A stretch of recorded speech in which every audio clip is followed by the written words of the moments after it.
Assalamualaikum warahmatullahi wabarakatuh. Salam sejahtera untuk semuanya. Saya Pak Ali dari Inside Chamber. Kembali kita ketemu untuk pembahasan IPAS kelas 5 kurikulum merdeka.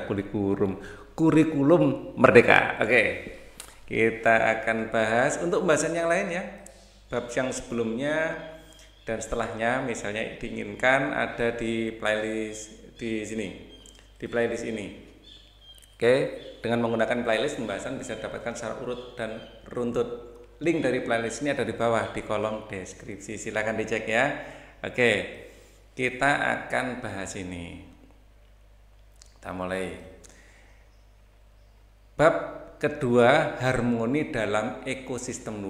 Kalau ekosistem harmoni gini kan enak. Ada orang utan, ada macam-macam hewan yang lain ya. Sekarang ini banyak sekali kayak pembabatan hutan. Nah, sehingga banyak hewan-hewan ini kehilangan tempat tinggal kan, kasihan sekali ya kan. Nah, ini harus diatur sedemikian rupa sehingga ekosistem itu terjaga. Indonesia ini paru-paru dunia loh ya. Jadi keberadaan Indonesia sangat penting ya. Jangan sampai kita ya yang memiliki kebanggaan sebagai paru-paru dunia ini malah merusak ekosistem kita sendiri. Nah, ini kan tidak benar itu ya. Oke, bab 2, harmoni dalam ekosistem. Hutan hujan tropis di Kalimantan ya merupakan salah satu hutan dengan keanekaragaman hayati paling banyak di dunia. Keren kan? Dengan jumlah spesies yang sangat banyak, bagaimana mereka hidup satu sama lain? Ya, saling tergantung, saling terhubung dan tergantung, ya kan? Saling terhubung dan saling tergantung. Sampai negara api menyerang, sampai manusia itu banyak intervensi. Kalau kita lihat di Google Map, ya kita zoom ya, hutan-hutan di Kalimantan, waduh banyak ditebangi. Secara liar apa enggak itu nggak tahu Pak Ali. Yang jelas hutan yang luar biasa itu banyak yang gundul ya, menjadi hutan mungkin atau bahkan dibiarkan. Lalu bagaimana mereka mencari makan? Ya, pada bab ini kita akan mempelajari makhluk hidup mendapatkan makanan dalam sebuah ekosistem.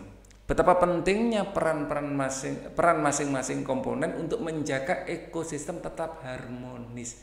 Harmonis artinya apa? Seimbang. Ya, bukan mereka tidak saling memakan, justru mereka harus saling memakan.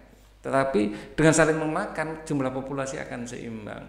Ya, kita sebagai manusia malah jangan terlalu intervensi. Ya, selain itu kita akan mempelajari mengenai dampak dari ketidakseimbangan suatu ekosistem. Ya, kita seperti ilmu tabur tuai. Apa yang kita tabur itulah yang kita tuai. Kalau kita menjaga kita akan dapat manfaat.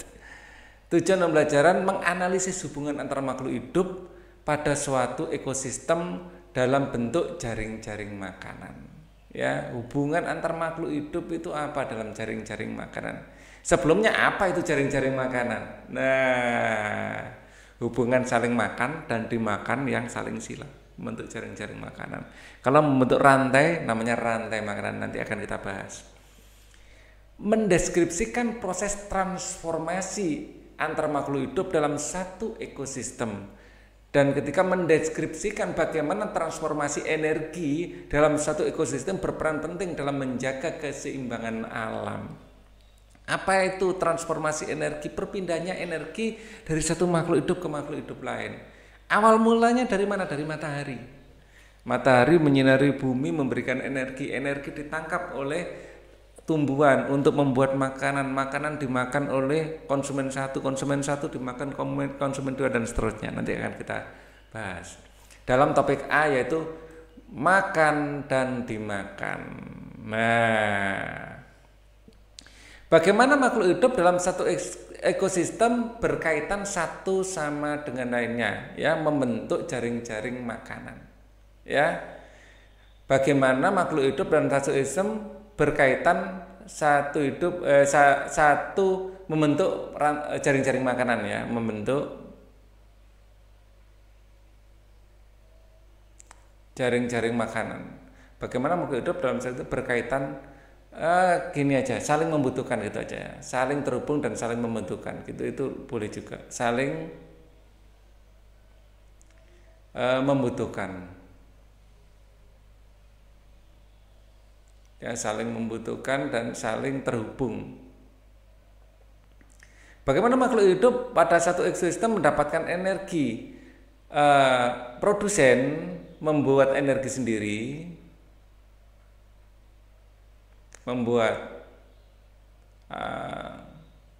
menerima energi dari matahari gitu ya, atau membuat makanan sendiri gitu aja, membuat makanan sendiri ya. Kalau konsumen ya memakan ya makhluk hidup di trofik yang lebih rendah,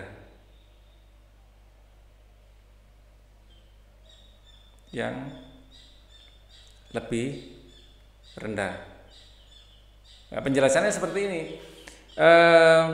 Padi dimakan tikus trofiknya lebih tinggi dari padi. Tikus dimakan ular trofiknya lebih tinggi daripada tikus. Ya, ular bukan hanya makan tikus kan, ular juga makan katak misalnya, ular juga makan kadal dan lain-lain. Jadi konsumen akan memakan trofik yang lebih rendah untuk bertahan hidup. Dan manusia ini termasuk konsumen puncak. Ya, kita makan apa saja, ya, tapi tidak ada yang memakan kita kecuali itu kecelakaan ya, kecelakaan. Jadi secara umum manusia ini ada di puncak. Bagaimana hubungan antara tanaman dan hewan dalam satu ekosistem? Saling membutuhkan, sama dengan ini, saling terhubung, saling membutuhkan gitu aja.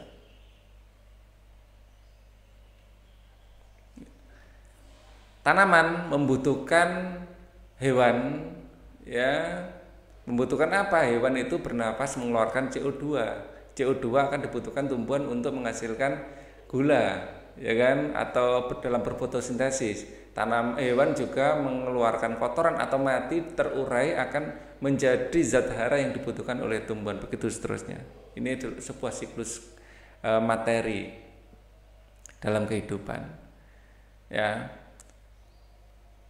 Bagaimana makhluk hidup dalam satu itu berkaitan satu sama saling membutuhkan, intinya gitu ya. Apakah gini, dalam konteks saling membutuhkan mungkin kalian bertanya, apakah kijang butuh harimau? Nah, iya dalam konteks ini. Kalau tanpa harimau, populasi kijang tidak ada yang kontrol, terlalu banyak. Kalau terlalu banyak akhirnya makanan lama-lama nggak cukup. Jadi harimau pun dibutuhkan kijang untuk mengontrol populasinya, untuk memakan kijang itu sehingga populasinya tidak terlalu banyak. Memang begitulah cara kerja alam. Ya, misalnya kalian tanya ya, kok saling membutuhkan? Memang kijang butuh harimau gitu ya. Oke, lihat belalang ini, mau dimakan laba-laba, aku akan selamatkan dia. Lalu bagaimana dengan nasib laba-laba? Nanti gara-gara kamu laba-laba jadi kelaparan. Jadi kita nggak boleh intervensi. Biarkan alam bekerja. Alam memiliki mekanisme sendiri dalam bekerja. Ya, kita hanya menjaga agar proses ini berjalan. Itu aja. Ya. Gitu.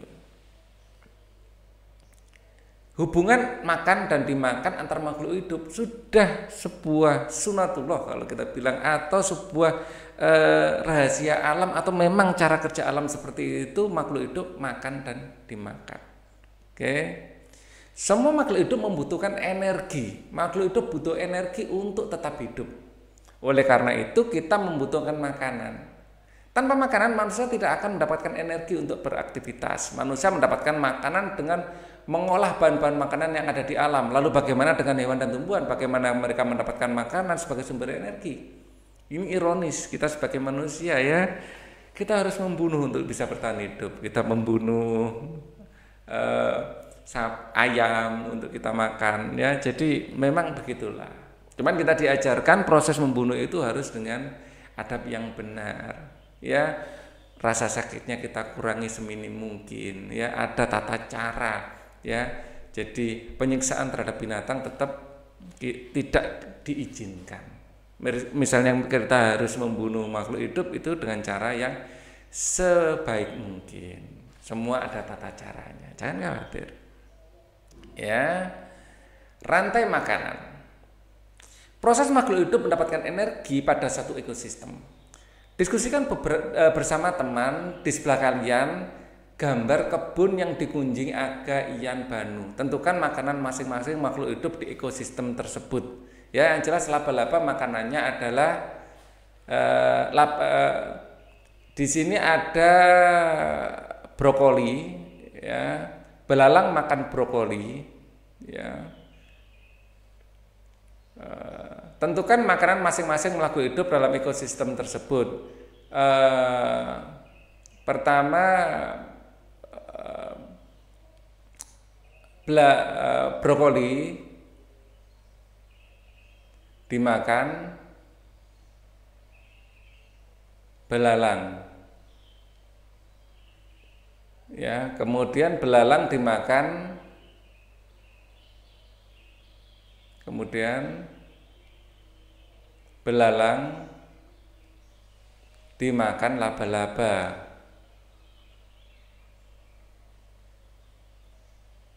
Nah, seperti ini ya, brokoli dimakan belalang, kemudian belalang dimakan laba-laba, dan seterusnya. Tuliskan hasil diskusi kalian pada lembar kerja. Ya. Ini kalian tuliskan ya. Di sini ada banyak sekali makhluk hidup sebenarnya. Di situ ada yang terlihat dengan jelas di sini brokoli dan belalang saja masalahnya ya. Oke.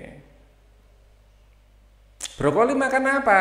Brokoli mengambil zat hara dari tanah, air dari tanah, CO2 dari udara, kemudian memasak makanan sendiri. Sekarang perhatikan tabel yang sudah kalian buat. Apakah kalian melihat ada sebuah hubungan antara satu? Iya. Ya, ada hubungan makan dan dimakan.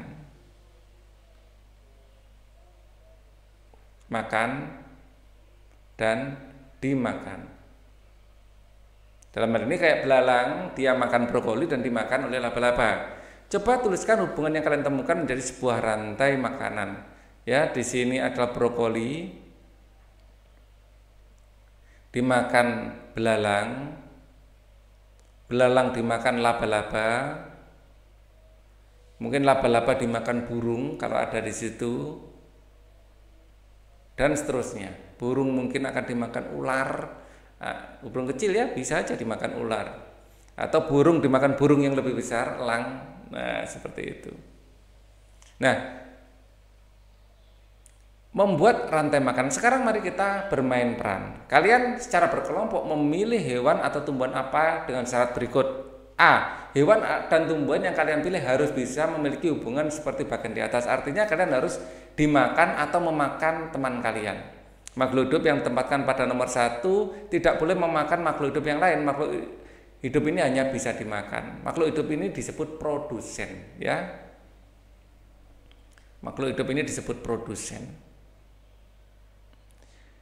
Setelah berdiskusi, buatlah kembali rantai makanan pada lembar kerja. Ya, misalnya kalian jadi padi. Padi dimakan tikus. Tikus dimakan ular. Ular dimakan elang. Ya, misalnya seperti itu. Atau ular dimakan burung hantu. Ular boleh aja dimakan burung hantu, ya, atau elang atau apa itu, hewan yang di atasnya. Kadang-kadang Pak Ali juga melihat ular itu dimakan harimau, pernah lihat. Bandingkan dua bagan yang kalian buat lalu diskusikan bersama teman kelompok kalian hal berikut. Makhluk hidup apa yang berada pada nomor 1? Tentu saja ini adalah produsen atau tumbuhan. Ini selalu menjadi makhluk hidup yang berada di nomor 1. Bagaimana cara makhluk hidup nomor 1 mendapatkan makanannya? Dengan memakan produsen.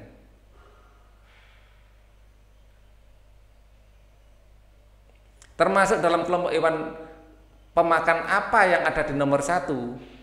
Ya, nomor 1 bukan hewan ya. Makhluk hidup pada nomor 1 bukan hewan tapi tumbuhan. termasuk dalam kelompok pemakan apa yang ada di nomor 2 harusnya ya. Di nomor 2 ini herbivora atau pemakan tumbuhan.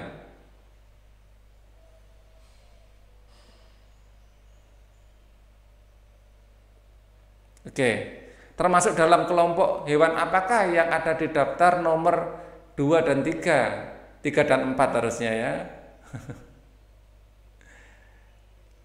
Karena di nomor 1 itu sudah diisi oleh tumbuhan. Nah, ini keliru, salah ketik ya. Keduanya adalah karnivora, insektivora atau karnivora. Ya. Karnivora gitu aja. Pemakan hewan lain. Setelah berdiskusi, perhatikan kembali bagan yang sudah kalian buat. Siapa yang berperan sebagai produsen tumbuhan? Siapa yang berperan sebagai konsumen tingkat 1, 2, 3? Konsumen tingkat 1 ini adalah urutan di nomor 2 ya. Ini konsumen tingkat 1, ini konsumen 1, ini produsen, ini konsumen 1, di sini konsumen 2, di sini konsumen 3. Seperti itu ya. Jadi nomor 4 adalah konsumen 3, karena nomor 1 itu produsen. Siapa yang berperan sebagai konsumen tingkat 1, 2, dan 3? Hewan. Berilah tanda pada bagan yang kalian buat dengan perannya masing-masing. Nah, itu tugas kalian. Kemudian kita akan membahas rantai makanan, ya. Biar videonya tidak terlalu panjang, maka rantai makanan itu kita akan bahas di video berikutnya.